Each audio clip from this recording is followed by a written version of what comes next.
Comme Zabriskie Point fait l'actualité avec une ressortie en salle en copie neuve, j'ai envie de revoir le film de Michelangelo Antonioni façon zapping. C'est donc parti pour un petit revisionnage express de Zabriskie Point en 6 minutes précisément.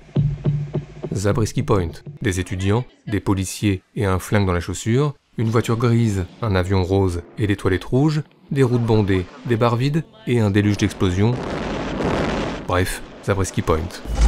Avec dès le début, des mouvements contestataires qui n'arrivent pas à se mettre d'accord, du coup le personnage principal Mark se lève, s'en va, se balade en voiture dans Los Angeles, et passe devant une série de panneaux publicitaires sur une musique anxiogène.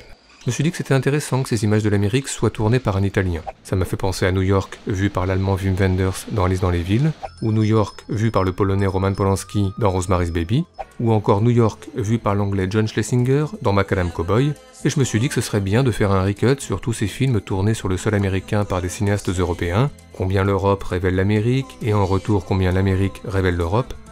Mais je l'ai pas fait, et je suis revenu à Zabriskie Point, avec Antonioni qui, là, a visiblement laissé tourner sa caméra, et qui l'a gardé au montage, et c'est pas si mal. Ensuite j'ai accéléré, encore, pour en arriver à l'apparition de Daria, rencontre avec le patron Rod Taylor, et visionnage dans les bureaux d'un film publicitaire avec des mannequins. Ça m'a fait penser que ce serait bien de faire un jour dans Blow Up un top 5 sur les mannequins au cinéma. On y croiserait Archibald Delacruz de Buñuel, mais aussi Will Smith et son copain dans Je suis une légende, sans oublier le duel de Peur sur la ville et celui du baiser du tueur. Après je suis revenu à Zabriskie Point, Rod Taylor qui marche dans de longs couloirs, un peu comme dans Playtime de Tati, puis Rod Taylor qui passe devant de grandes baies vitrées, un peu comme dans Playtime aussi, et puis un plan à tomber par terre ici, et enfin Rod Taylor dans son bureau dans le silence. Silence.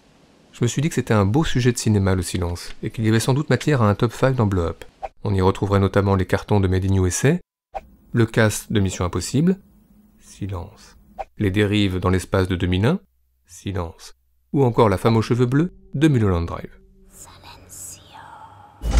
Ensuite, j'ai repris le fil de Zabriskie Point, affrontement entre jeunes contestataires et forces de l'ordre, avec un mort de chaque côté, puis Mark en fuite, à pied, puis en bus, tiens, un bus. Ensuite, Mark passe devant une publicité, puis une autre, et puis il emprunte un avion. Ensuite, Daria en voiture dans le désert, et un jeu de cache-cache entre Mark et Daria, très la mort aux trousses.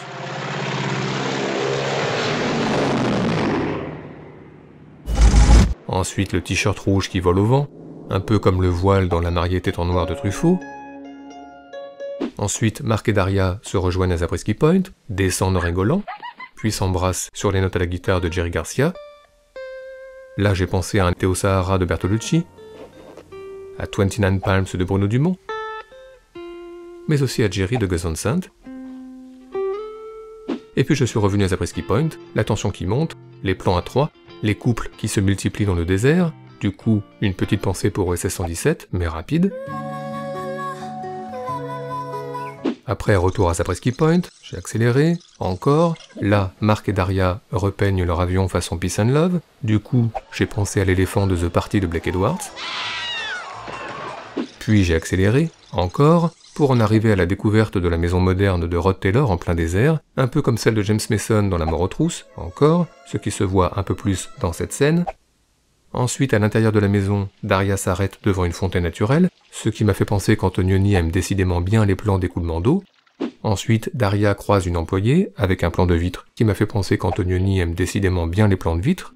Puis Daria rejoint sa voiture et caresse son t-shirt en insert, ce qui m'a fait penser qu'Antonioni aime décidément bien les plans de caresse en insert. Enfin la villa qui explose, et là, j'ai pas pu m'empêcher une nouvelle fois de penser à ce parti, et je me suis imaginé la tête d'Antonioni s'il avait eu un figurant comme Rundi Bakshi sur son plateau. Ensuite, je suis revenu à Zabriskie Point, parce que l'explosion ne faisait que commencer, la musique des Pink Floyd, un frigidaire, un téléviseur, des vêtements, des livres. Je me suis demandé si cette scène n'était tout simplement pas l'une des plus belles de l'histoire du cinéma. J'ai réfléchi 2 secondes en me disant que c'était peut-être un peu exagéré de penser ça, et puis finalement non, peut-être pas. Ensuite, Daria reprend ses esprits, regagne sa voiture, et le soleil qui se couche. Je me suis souvenu qu'au départ, Antonioni voulait terminer son film par un avion dans le ciel portant une banderole « Fuck you America », ce qui en dit long sur son expérience américaine, mais censuré par ses producteurs, Antonioni a dû conclure par ce plan plus classique, un plan qui renvoie à un autre moment du film, où le personnage passait devant une publicité pour la Bank of America, comme un ultime bras d'honneur, Antonioni termine donc son film par une image publicitaire.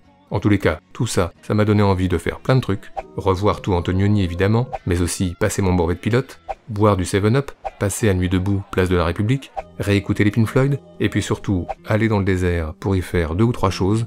Enfin bref, j'ai revu Zabriskie Point de Michelangelo Antonioni, eh bah c'était vachement bien.